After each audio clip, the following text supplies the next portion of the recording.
Hello বন্ধুরা, আজকে আপনাদের মাঝে একটি সেন্সিটিভ আলোচনা নিয়ে হাজির হলাম। অতি মূল্যবান একটি আলোচনা। আমাদের শরীরের গুরুত্বপূর্ণ একটি বস্তু হল আমাদের দেহের বীর্য, আর এই বীর্য যদি আমাদের শরীর থেকে আমরা অযথাই বের করে দেই তাহলে আমাদের অনেক ধরনের সমস্যা হতে পারে, যেমন শরীর দুর্বল ও অনেক ধরনের শারীরিক সমস্যা দেখা দিতে পারে। তাই আমরা বীর্যকে নষ্ট না করে ধরে রাখতে হয় কিভাবে সেটা জানতে হবে। আর এটা জানতে হলে আপনাদের অবশ্যই এই সম্পূর্ণ ভিডিওটি দেখতে হবে।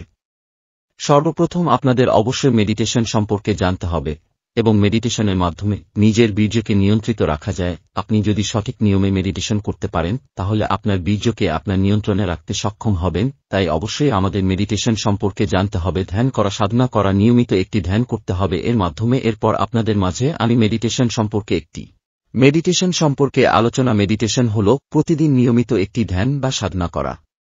এই ধ্যান বা সাধনা করলেই আপনি নিজের বীর্য ও মনকে নিজের নিয়ন্ত্রণে রাখতে সক্ষম হবেন। তাই আমাদের সবারই নিয়মিত মেডিটেশন করা প্রয়োজন।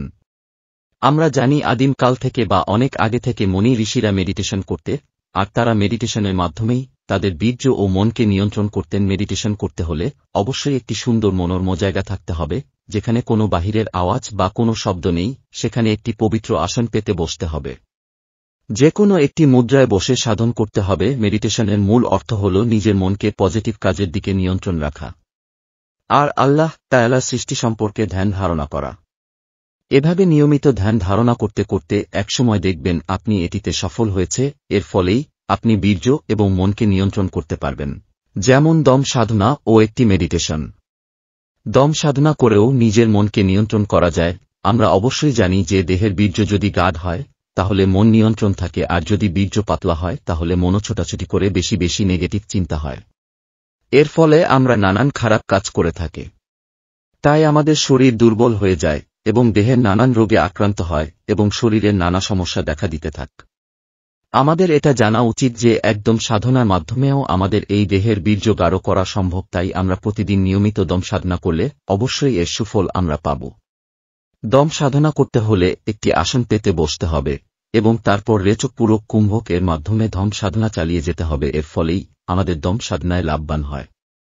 ঋচক অর্থশ্বাসকে দেহের মধ্যে নেওয়া এবং পূরক অর্থশ্বাসকে ধীরে ধীরে ত্যাগ করা, এবং কুম্ভক এর অর্থ হল দমকে আটকে রাখো। তাই আমাদের জন্য দম সাধনা একটি গুরুত্বপূর্ণ সাধনা। আমরা জানতে পারলাম দম সাধনা কিভাবে করতে হয়। বন্ধুরা, অবশ্যই দম সাধনা এই নিয়মিত করতে পারলে অবশ্যই আপনি এর সুফল পাবেন। দম সাধনা একটি গোপনীয় ও গুরুত্বপূর্ণ সাধনা। এই সাধনা সম্পূর্ণভাবে জানতে বুঝতে হয় একজন হিরো মুর্শিদ কামিলের কাছে গিয়ে। যাদের পীর ও মুর্শিদ নেই তারা এই সাধনা করবেন না, কারণ তাদের ভালো না হয়ে খারাপ হতে পারে। তাই একজন পীর ও মুর্শিদের কাছে গিয়ে ভালোভাবে এই বিষয়টি জেনে তারপর এই সাধনা করা উচিত। এটা সম্পূর্ণই গুরুবাদী কথা। তাই যারা গুরু ধরেন নাই তারা মন খারাপ করবেন না। অবশ্যই আপনি গুরু ধরবেন, কারণ কুরআন ও হাদিস পড়ে ভালোভাবে জেনে বুঝে দেখবেন। অবশ্য বন্ধুরা, আপনাদের যদি আমার ভিডিওটি দেখে একটুও ভালো লেগে থাকে তাহলে অবশ্যই আমার চ্যানেলটি সাবস্ক্রাইব করতে ভুলবেন না এবং লাইক, কমেন্ট, শেয়ার করতে ভুলবেন না, এবং আমাদের পাশে থাকবেন। ধন্যবাদ।